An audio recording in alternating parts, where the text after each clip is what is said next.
Hello, and welcome to another music-based series.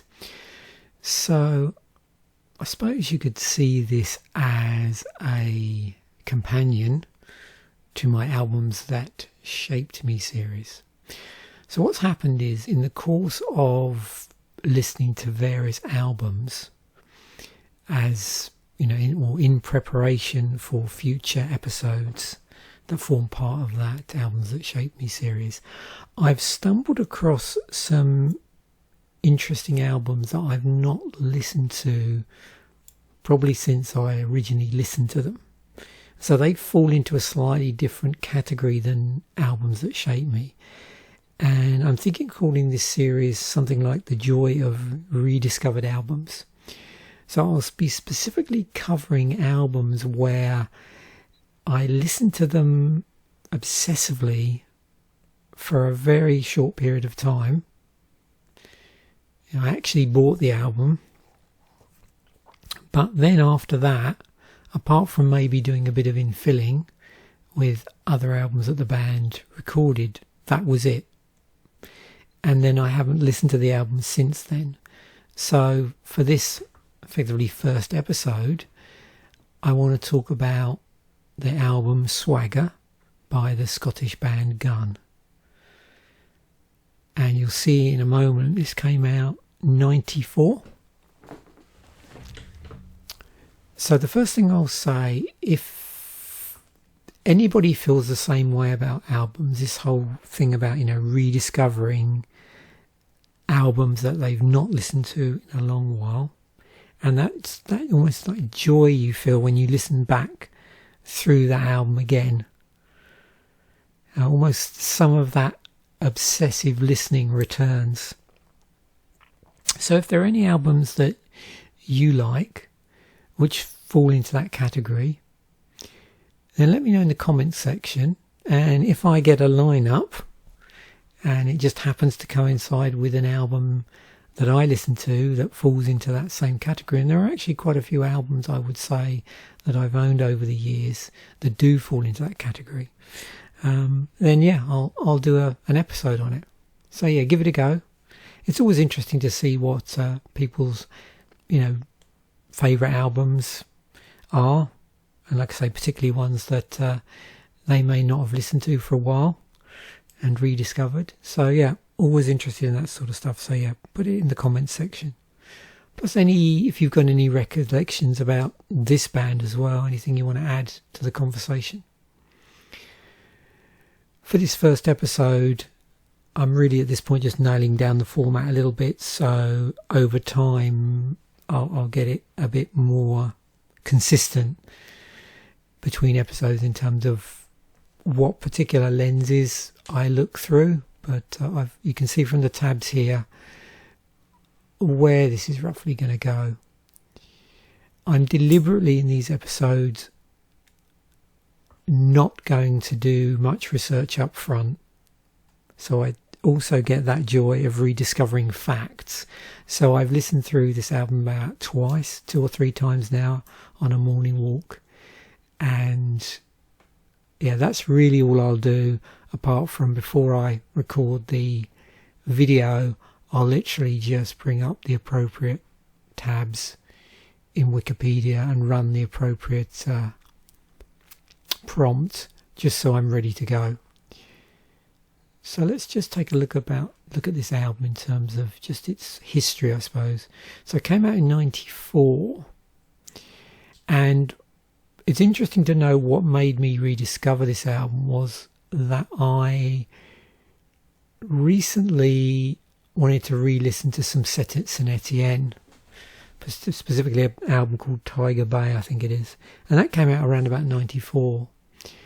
And what's happening is I've been creating these walking playlists which comprise of 3 albums, and they're usually contemporaneous albums. So I'd started off with Saint Etienne's Tiger Bay, and I was looking for a more rock album. So in me looking through like 94-ish lists, I was made aware of this again, and added it to the playlist. And there was another album in as well, the album that I added in from around that time. And yeah, so I've been listening through to those albums while I've been walking. The other album was Edwyn Collins, actually, from that period. It had the track A Girl Like You on it. But I'm trying to remember now what the name of the album is. I think it's called Gorgeous George, actually. But, of course, this episode is not about Edwyn Collins. It's about the album Swagger by G.U.N. So third album, apparently, according to this. And this is how I got into the band, I suppose. I was aware of them before this, and we'll come on to a little sort of side story about that. But this was their biggest hit, which was a cover of Word Up. And Word Up was originally by Cameo, so 86. So both myself and my middle brother were big fans of Cameo around that period, particularly Word Up. So when we heard a sort of more rocked up version of that original, yeah, definitely, our ears were pricked. And so really from hearing that's how I ended up checking out this band. And I suppose I'm always interested in either funk bands that go rock or rock bands that go a little funky. So, yeah, this is a good example of a band that introduced funk elements into the sound. Pretty minor though. I mean, primarily they're a hard rock band.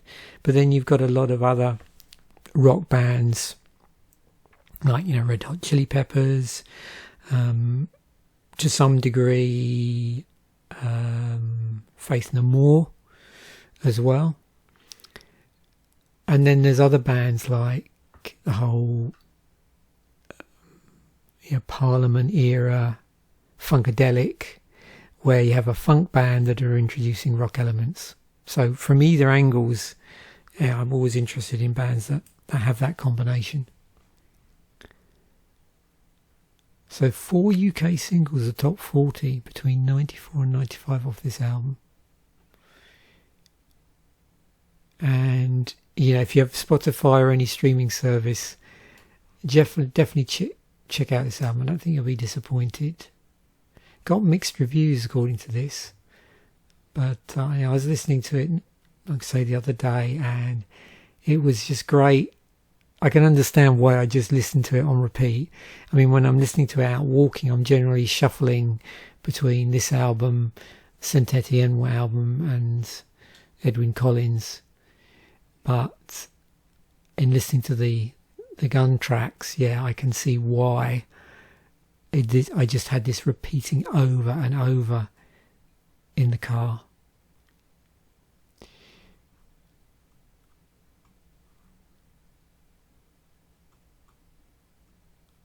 So what have we got here? Any interesting legacy stuff?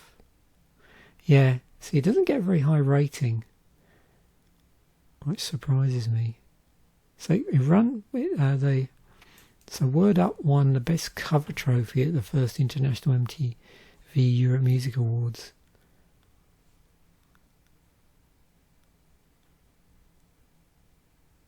Okay, so they edged out Wet Wet Wet, Love Is All Around, and the Pet Shop Boys cover of Go West. Number 5 the album got to.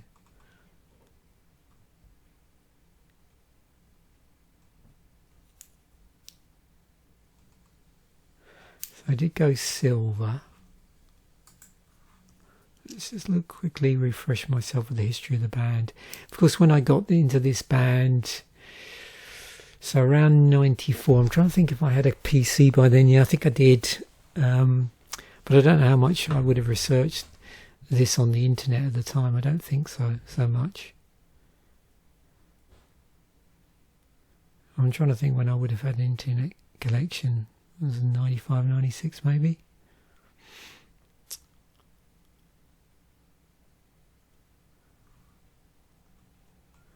keep seeing lots of names in mentioned here as I'm scanning down. So they mention Little Angels, and when we come on to look through various means in terms of bands that are in a similar style, I'm sure we'll get bands like Little Angels and Thunder coming up as well. So Little Angels active from the mid 80s into the mid 90s, so around the same period, because this band started in, what does it say here, 1987. And I mentioned how I knew the band before I listened to that, what was then their third album, was because a couple of my friends, this would have been around about when they started, this was around 87 into 88, that I can't remember the band they went to see, but G.U.N was support, and I remember they were just really impressed because as a support band, all their gear was loaded on and off in front of the main band's gear, but apparently G.U.N had all this really nice setup where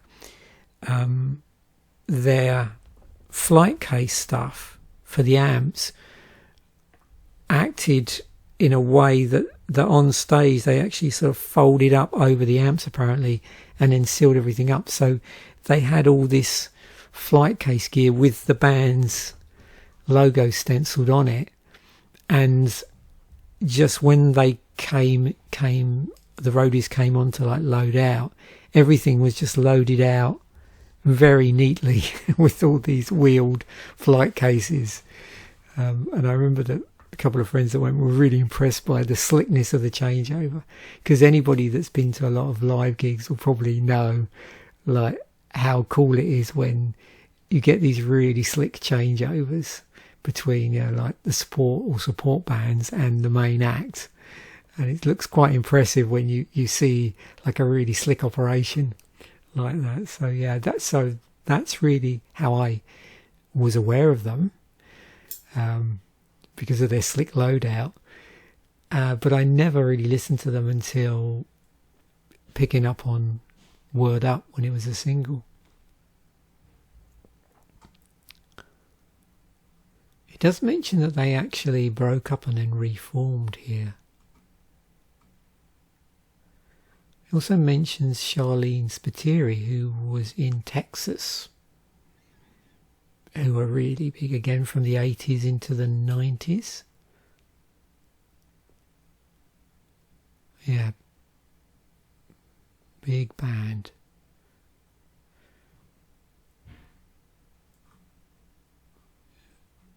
I'm pretty sure that, I'm trying to even remember what tour it was that my friends went to. It certainly wasn't this late, and it wasn't the Rolling Stones.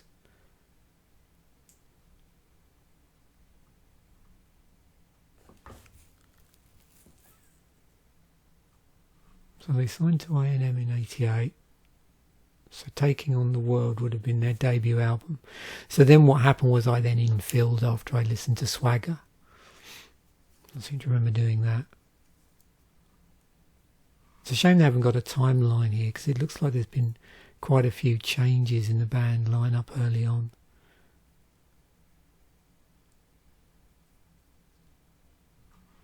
Looks like one of the members of the band is a brother of Jim Kerr from Simple Minds. Swagger was their most successful album.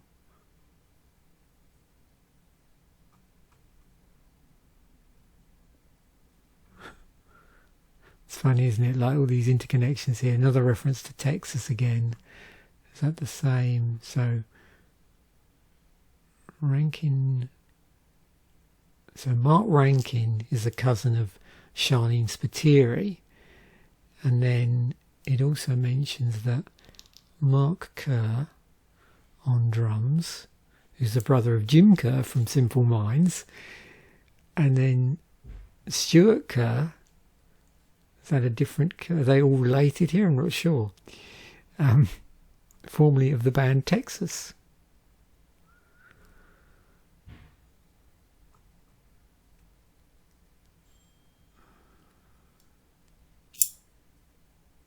Yeah, band split in 97, reunion gigs 98, and then looks like they reformed in 2008. So this is a period I'm completely unaware of. So really the period I'm more familiar with is up to their, or before they actually split for the first time. We'll have a look at the album releases in a moment and I'll be able to remind myself a little bit better.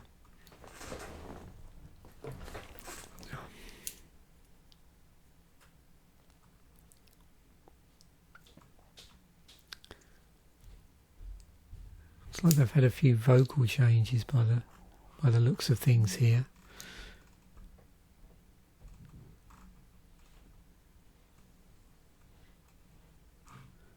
So here's their discography. So yeah, this is the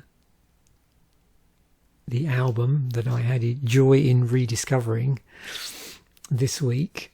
So yeah, I think it went straight in at number 5. When we look at the actual chart of the time in a moment, we'll see that. But I'm pretty sure it went straight in at number 5 when it was released. So this would have been their last album before they split.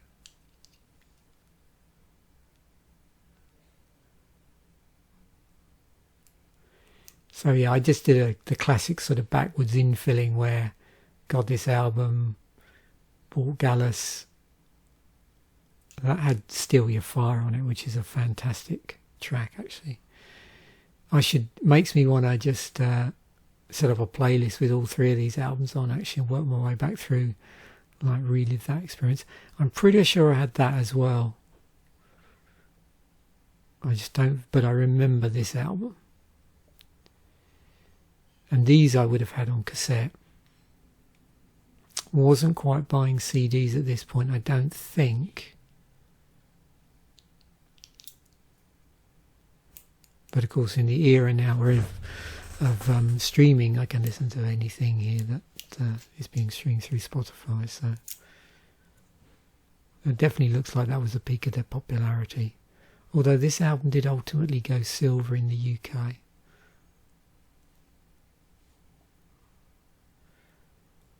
So 89 through to 94. So let's just take a look at, like, around this time, what else was being released album wise. So yeah, music for the Jilted Generation. So in this period I would have been working at Radio Rentals in their accounts office doing till support and various other things. And I remember this album specifically because there was a W.H. Smith's, which was, what would you call it in North America? Even in the UK, as a news agents. But they also used to sell music in there, and being a news agents, they had a lot of magazines. And I overheard this conversation between quite a young couple talking about the release. They're getting really excited about the release of this album because it was being obviously promoted on a lot of music magazines, and yeah, it had the cover, and one of these two people was getting really psyched up about the release of this album by The Prodigy. I'm just going to go, oh, here you go, look, Tiger Bay by Saint Etienne, literally the week before. It's funny, it doesn't even mention the album around this time, Swagger by Gun, but there's Tiger Bay by Saint Etienne, and I definitely bought that around about the same time. So I'll just go back a little bit, then we'll go forward. Oh, is that the third? So yeah, so Lush were already on their third album by then. Yeah, it's really begin to... What was that album by Lush? Spooky. Yeah. Wow, this brings back excellent memories. Not listening to much Napalm Death at that point. 94. was probably listening to a lot of Britpop and, I mean, I suppose like G.U.N, like melodic hard rock, but also a lot of indie stuff around. It was an interesting period in music in the UK because you had grunge, you had shoegaze, tail end of shoegaze as well. I suppose the whole Manchester thing had sort of been and gone. And there was sort of, Britpop and Brit rock. It was also really through Britpop a bit of almost like a mod resurgence. A lot of bands that were associated with Britpop had like mod stylistically, dress wise, had a lot of iconography and designs that I would associate it with mod culture. So I do remember that around the time. And of course there was quite a bit of trip hop around as well. And then other things like this album which I've got, so Electronica, Future Sound of London. I was, just before I actually did this video, I was just chatting to my youngest brother this morning, and we were talking about acid house. So that all predates this, but it's interesting because, again, this is a period in music where you had that sort of merging together or carrying on, I suppose, of dance and rock.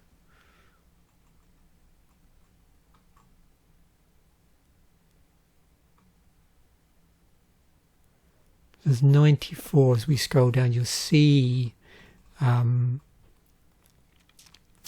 I get to, let me try and see if I can find some more like heavier bands. So I did just spot there out the corner of my eye. So Tales from a Thousand Lakes, Amorphous. So what was interesting, I wasn't into this. So what happened was I'd gone off, I sort of flip-flopped. So I'm trying to think, what do we have in 93 into 94? So yeah, I definitely during that period wasn't keeping up to date with like the latest subgenres within metal. So prior to that, I was in sort of 80s into the 90s, late 80s into the early 90s. So I was into some pretty extreme stuff. But I didn't really keep that. There was so much stuff coming out in the 90s that I didn't really keep my finger on the pulse. So first time around, I missed out bands like Amorphous, missed out bands like At the Gates. I mean, I didn't get into At the Gates until after they disbanded, I think. And the same was true of, I did see another band down here as I skipped through. I think somewhere we might see Caius actually.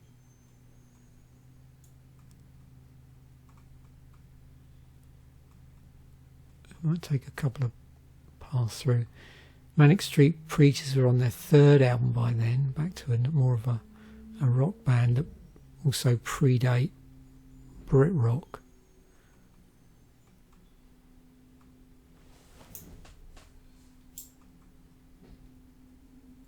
It's a Pet Shop Boys remix album.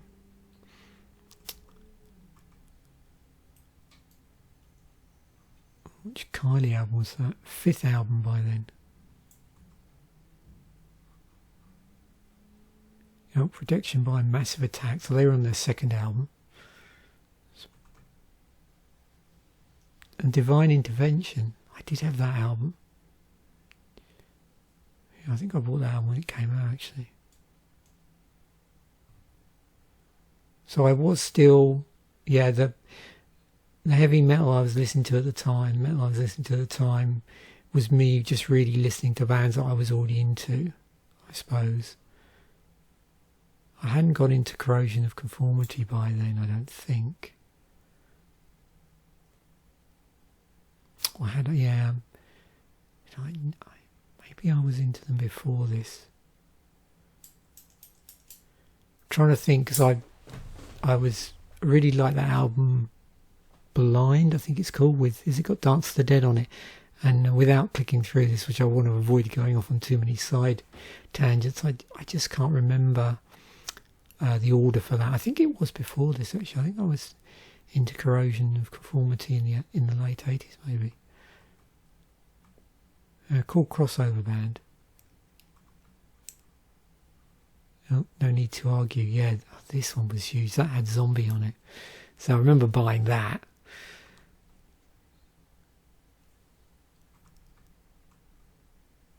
Double Man Style by Suede, yeah. So second album by Suede. King of the Kill, I think. Yeah, I wasn't really listening to much Annihilator by then.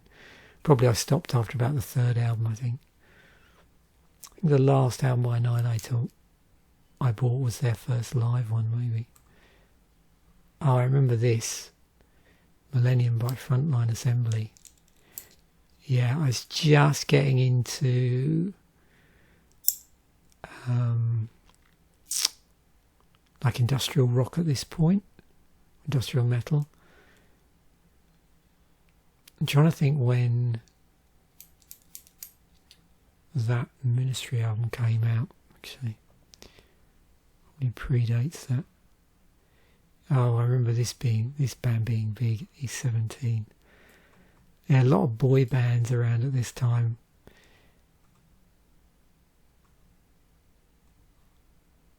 Third and Immortal. I didn't get into them until a lot later. There's Wild Honey by Timer. Yeah, so many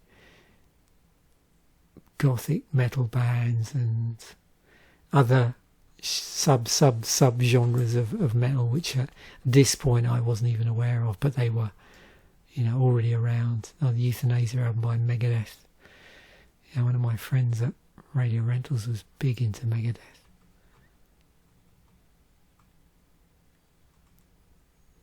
I think they gave me a copy of that album, actually, because they had 2 copies. Oh yeah, I remember that third album by Pearl Jam. Debut album by Canadian death metal band Cryptopsy. I saw Cryptopsy, I think I saw them live when I came to Canada, actually. Always get a little bit muddled up. There was like a metal festival, like a 3-day thing that wasn't well attended, but it was an opportunity to see a lot of bands I hadn't seen, and this would have been in the 2010s, and Morbid Angel played, and I always get confused whether Cryptopsy played or Catechism played or both played. Frostbite Enslaved. It took me a few years to listen to Enslaved, actually. This is all stuff I listened to retrospectively and not at the time. A lot of the metal stuff. I thought I saw a Machine Head album here. It was actually issued around this time. Like the first Machine Head album, I think, was '94. But clearly, I just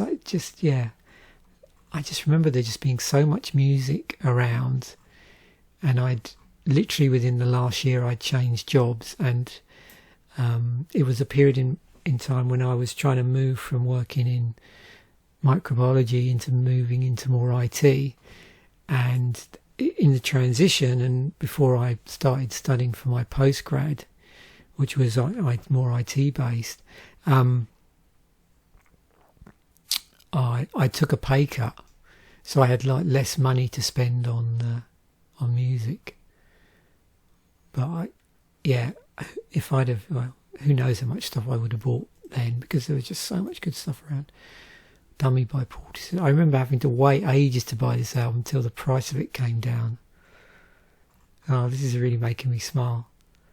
Yeah, '94 is another thing that's got to go on my list of just awesome years for music, both in terms of stuff that I discovered at the time and stuff I listened to retrospectively, discovered later, and bands I was already into that were releasing albums. What album was this by? Suicidal Tendencies, their 8th album by then.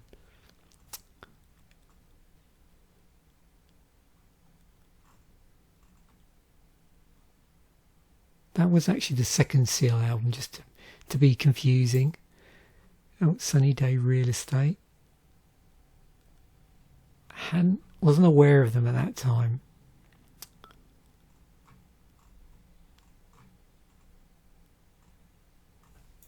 I suppose the point in which I got back into more of the sub-genres within rock and metal would have been 97, when I rediscovered Terrorizer magazine and bought the issue with the album of the year. Of course, there's the debut album by In Flames. Wow. I need to properly go through this year. Oh, Far Beyond Driven by Pantera. I definitely bought that when it came out. Yeah, I was still on a serious Pantera jag. 7th album. Oh, of course, yeah, they had all that early stuff, didn't they? Because a lot of stuff are only familiar with the band from Cowboys from Hell Onwards, but they had things like Projects in the Jungle, and was the other one Metal Magic, I think? Yeah, they had these really early albums before Phil was in the band. Yeah, as well. Oh, Superunknown by Soundgarden. Oh, yeah, I had Downward Spiral. Yeah, I remember buying that. Yeah, I wasn't a big 9 Inch Nails fan when they first came out, but I definitely warmed to them on this album.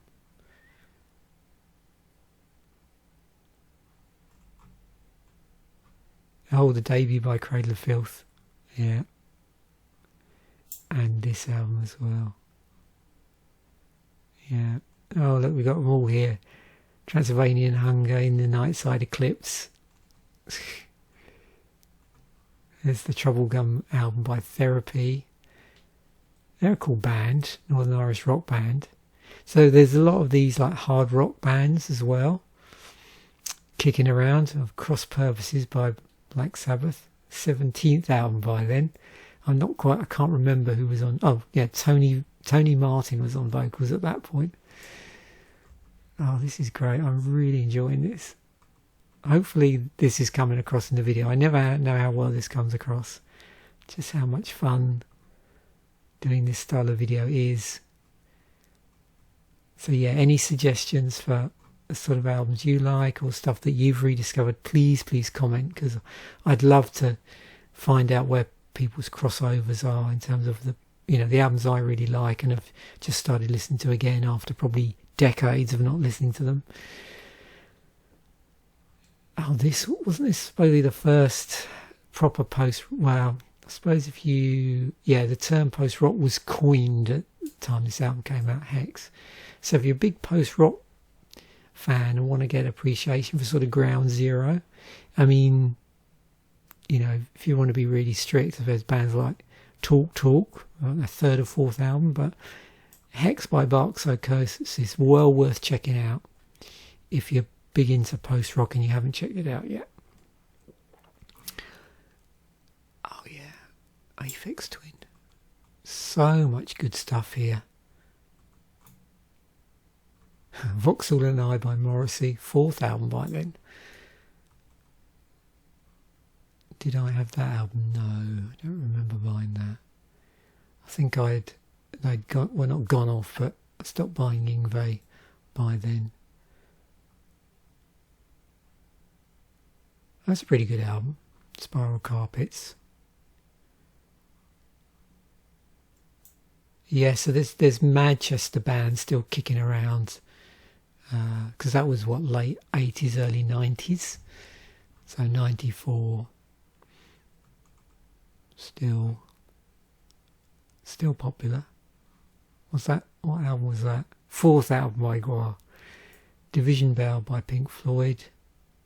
Can't remember if this is the first album recorded after Roger Waters had left the band or not. I'm not very good on Pink Floyd timelines, I must admit. Was that the... No, I always thought that was the compilation album. Yeah, I had that, although a little bit later. Oh, His and Hers by Pulp, of course. Yeah. Yeah, Parklife by... Wow. Smithereens, look at this stuff. Dark Funeral.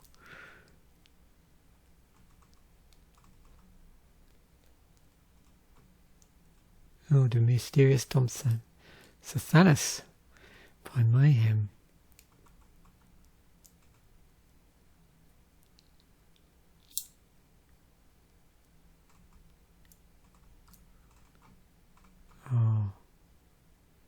Oh, Betty by Helmet. Wow. Look at all this stuff. House of Pain. Yeah, I don't remember that album. So, moving on. Oh, I don't want to move on. I just want to bathe in the nostalgia. There it is. I was trying to find it. I was stalling a little bit. Burn My Eyes by Machine Head. Didn't get into them until quite a bit later. Probably not until the Blackened album. Maybe the album just before that. Was it Through Ashes of Empires, I think? If I've got that right. It's very challenging doing these style of videos, and that's part of the point of it, is that it really makes me try and remember things.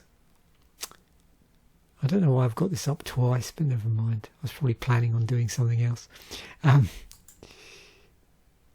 just get rid of that, because I often use this as a template going forward, so let's just get rid of that. Right, so back to actually G.U.N, because I went off at a bit of a side tangent there, but which is the point of these episodes. It's just to really relish that nostalgia, see what else that I was listening to or was incapable of listening to because of lack of funds at the time, because of course no streaming services back then. You know the current era music wise for listeners is just fantastic, because the amount of stuff you can just get through and listen to, and yeah, it's just sport for choice. So looking at the singles, you can see they had quite a good run of singles. So if we can see, here's Word Up. So this was the big single off the album Swagger. Peaked at number 8 but they'd been having some chart success. I mean, this. Oh, sorry, that's a different G.U.N. That's why. To be careful there. That's actually. If you are familiar with the band Girl School, so the Nwuban band Girl School, they did a track called Race with the Devil. That's a cover of this original track. This is not the G.U.N I'm talking about. This is another G.U.N from way back in '68. But yeah, Race with the Devil was covered by Girl School. Bit of unplanned trivia there. 89 Better Days, Money, Inside Out, Taking on the World. So this what would have been all the time around the first album. So a lot of this stuff, I mean, 33, 73, there's a couple here that made the top 40 singles. This is Still Your Fire, that would have been off the second album, as was Higher Ground. I got to number 24, and then Word Up number 8, and then after that, yeah, not so good. Album-wise, yeah, got to number 5. Swagger got to number 5. Gallus, the previous album, 14, and then Taking on the World, 44.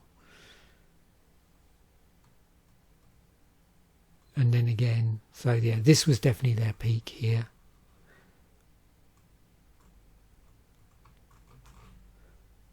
And I was just going to look at the period when that out. So I mentioned that it went straight in at number 5, which is pretty good.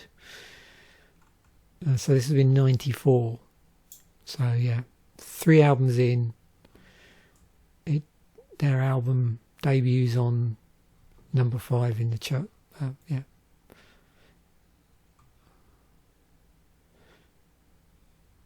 But yeah, it's only on the chart at this point. It says 1 week. Did that go? Let's just check that. Did that go in and then out again? It's quite possible that happened. So while that's loading, let's look at what else was here. Voodoo Lounge by Rolling Stones. So I think we'd seen before this that they did support the Stones at some point in their career in the 90s.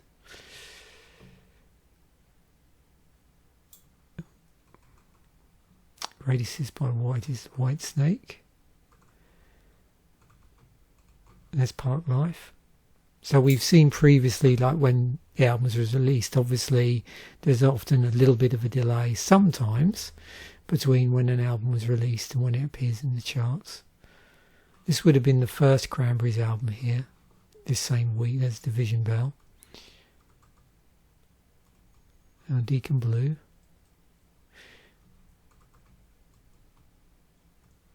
House of Pain. Nirvana, Nevermind. Look at that, 130 weeks in the charts. Erasure. Tony Braxton. Debut album, I assume. Debut by Bjork. I think these may have been released in 93 actually. So what, the year before? Pandemonium by Killing Joke. Can't remember if that was the previous year or not. Oh, Enigma. They had elements of like, well, I suppose classical music in it. Get a Grip, Superunknown, Isn't Hers, Dark Side of the Moon was in the charts. When wasn't it in the charts? Probably 316 weeks on the charts. Of course, here you're talking about what? Let's see how high this goes up. Yeah, top 100. So look at all the stuff here, going way back. Aerosmith, Pump, Queen Greatest Hits, 420 weeks on the charts. Slippery When Wet, Tracy Chapman. This is all like 80s stuff. I can't remember when this album came out. We did see was that the, I can't remember if that was the Therapy album we did see, and when I look through here or not.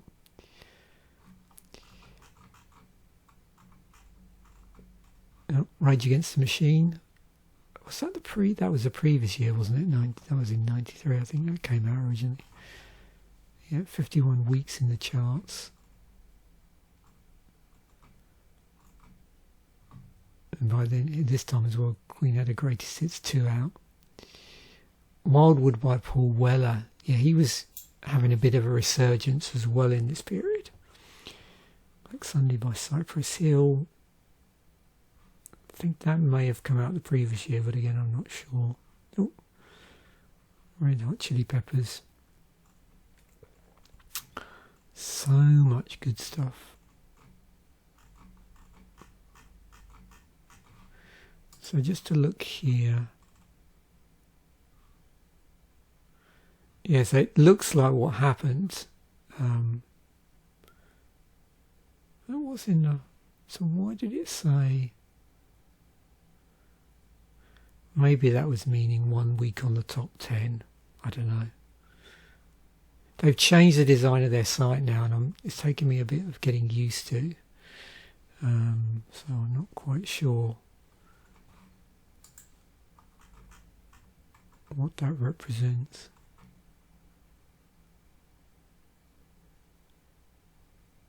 Strange.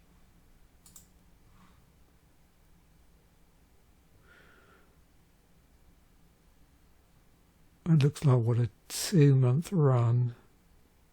It's a bit of a blip there. Almost went out the charts, but came back in again. It may have been, I didn't look at the single releases, so I know there were a few singles off this album. So there's probably sometimes when that happens, it's due to singles being released and then people getting interested again in the album. I mean, by the time we get to here, let's just look at the last time it was in the charts. What have we got? Monster by R.E.M. Parklife still kicking around. 23 weeks on the charts. Definitely Maybe by Oasis. Yep. That was out around that time. Prodigy still around. Yeah, I remember this, Evolver by Grid. I had that album. That was my favourite thing to listen to. Just a little bit later when I used to do my assignments on a Sunday afternoon. I'd always have that album playing in the background.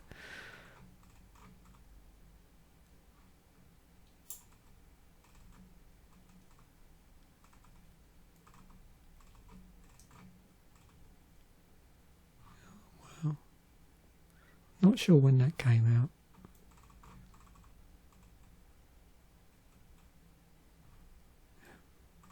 Live album from Paul Weller. So we're now getting quite deep, further up the charts now. Again, this is album charts.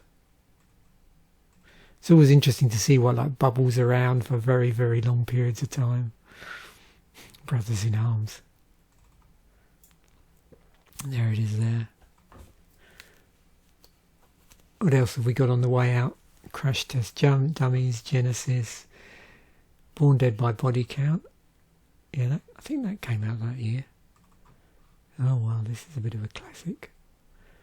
That came out in the 80s. I think that came out sometime in 88, 89, I think. Maybe a little bit earlier. Metallica. Dummy by Portishead. Oh. Cool. So, of course, I also went into Bing and asked it a slightly reformed question, which I've used this one before in other episodes about bands and albums. So this time round, I composed it slightly differently, and I always like to use this slightly chatty style to get more of a chatty answer. So I've just said I've recently been getting a lot of joy from rediscovering albums I first listened to many years ago and have not listened to for a while. One album I recently rediscovered was Swagger by the band G.U.N. Can you also create a table that lists 10 bands that started in the same era? I probably could have just said, can you... I don't know why I said also there.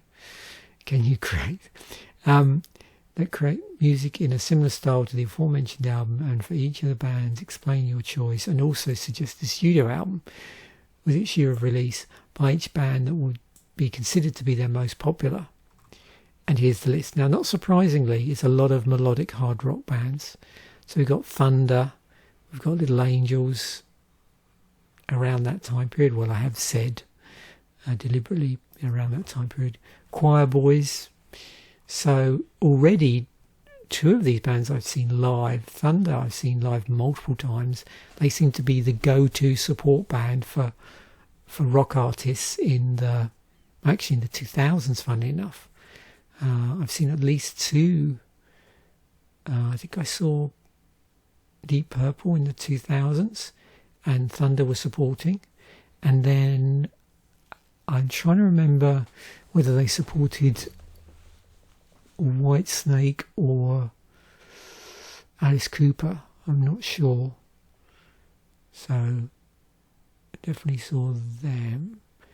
The Choir Boys I saw way back in the 80s, and I think they were supporting New Model Army, maybe.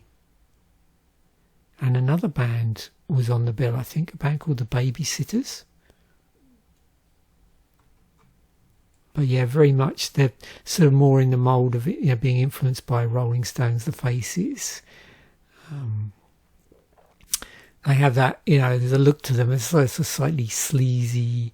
Yeah, I don't know. They also remind me.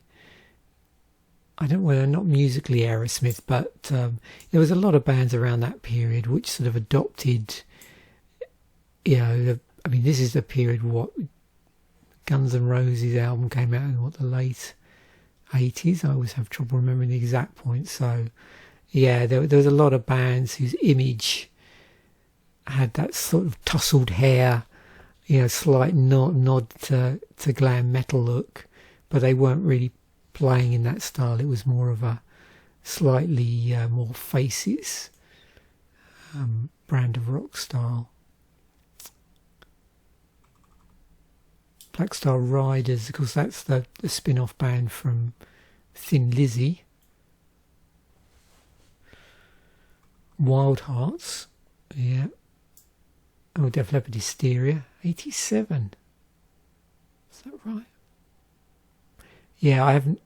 Obviously, I'm doing this off the cuff, so I haven't fact-checked these dates. I did specifically ask it to provide the dates. I don't know this band at all. They're a Canadian band, but yeah, not aware of them. Magnum I'm aware of. They're really, the first Magnum album came out in, was it 76?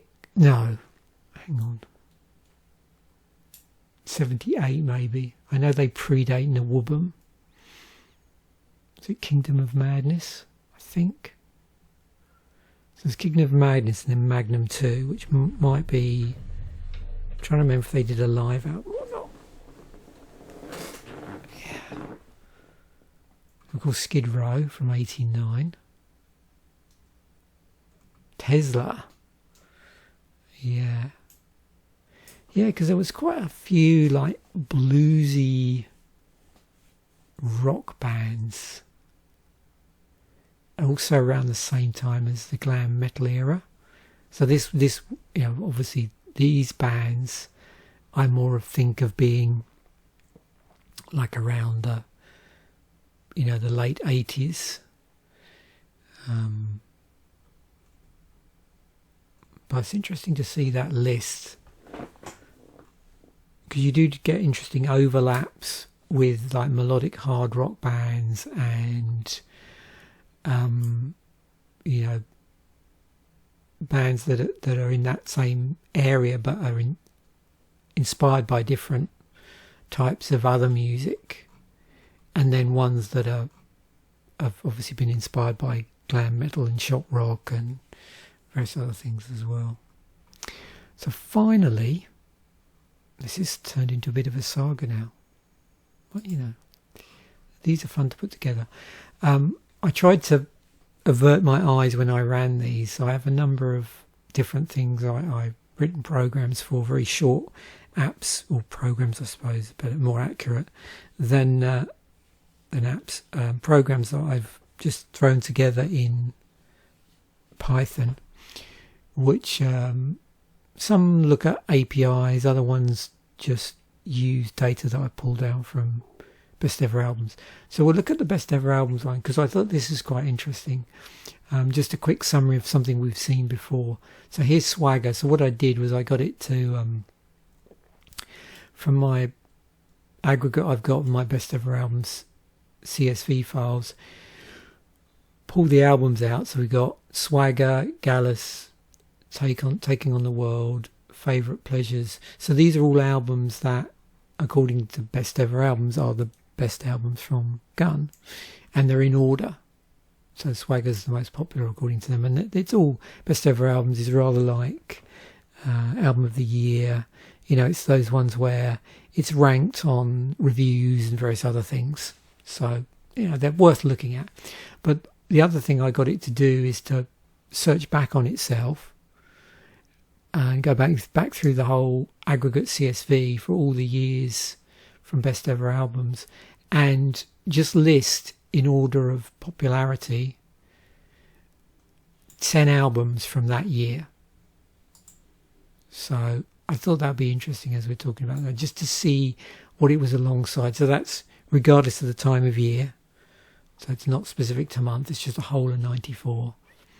So what, as far as best ever albums was concerned, are the 10 most popular albums from that year. So Jeff Buckley's Grace, Nas, Weezer, Portishead, Dummy, Oasis, 9 Inch Nails, Nirvana, Pavement, Soundgarden, Blur. Gallus, 92, so we have Automatic for the People, so that answers my question. Rage Against the Machine came out in 92. So interesting to see it when we looked at the charts, it's still kicking around in 94.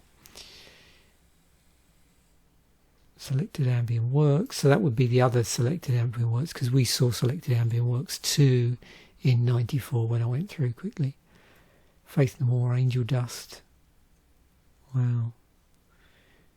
And then Taking on the World, which was their debut album from G.U.N, that was 89. So we've got Doolittle by the Pixies, first Stone Roses album, Bleach by, it says Nirvana US because there is another Nirvana from way back, in the same way there is another G.U.N from way back. Oh, there's Pretty Hate Machine, that came out in 89. 2017. So that must be obviously a more recent album. Oh, there's that Slow Dives album they made after they I never know with Slow Dive if they did actually pack up. A lot of these shoegaze bands just keep bubbling away in the background and you're never aware of them, and suddenly they release an album. So I can't remember if Slow Dive fall into that category. But it's funny, when we looked here, we saw some I suppose post-shoegaze bands.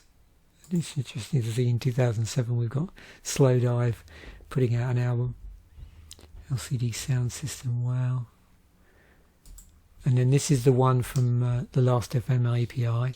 So these tend to be can be a little bit older orientated because of just, I don't think quite so much data is collected through Last FM that it used to be in the early days of digital downloads and streaming and stuff like that.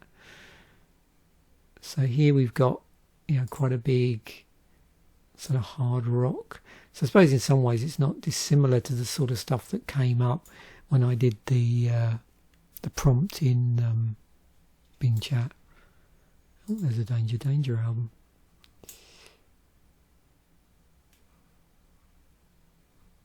And then the Spotify one, and that little funny pseudo Pareto analysis I do, just to see a slightly different list here in terms of G.U.N referencing themselves. So I don't know if I've shown you this, but this is all. So what it's doing is that when I do the API search using the Spotify API, I get it to list similar albums in Spotify, and then similar bands to G.U.N, and then bands similar to those bands. And then I basically aggregate everything, so I end up with a list of every single band that's listed in here as just a continual list, and then I also total up how many times that band's name appears in that previous list up here, and from that I just do the top 20% from that. So you can see here that's where G.U.N fall within themselves. So other bands are repeated a lot more in there. Hardline Winger, Thunder again, Thunder coming up a lot. Different stuff we've looked at. There's Little Angels, Love Hate. Never really got into them, but they were big around the 90s, weren't they? What was that? Something in the Red Room was one of their albums. Yeah. There's a couple of guys I worked with before I worked at Radio Rentals, back when I was working in a lab. Actually, employees of mine who were big into Love Hate.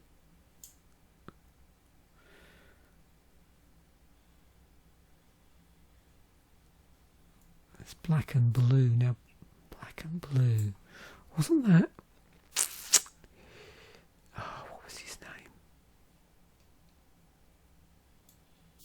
Yeah, for some reason I keep thinking about the guy from Tigers of Bantang that was in Whitesnake, but not sure whether that's the same band I'm thinking of.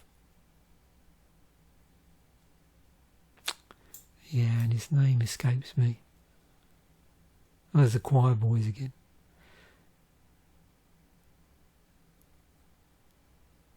Cool. Big smile. So yeah, hopefully you enjoyed that. I know that's probably gone on super long, but I was really looking forward to doing this episode. It's been nice to like pick an album that I hadn't listened to for a long while, and then it's been really enjoyable. Well, yeah, week up to me recording this album, just listening back through to that album again and again, albeit on shuffle play with a couple of other albums from that time period. But yeah, to listen back through it probably for the first time since 94, because I remember playing it in the car for like weeks on end solidly, and then just obviously something else must have come up, a new favourite album.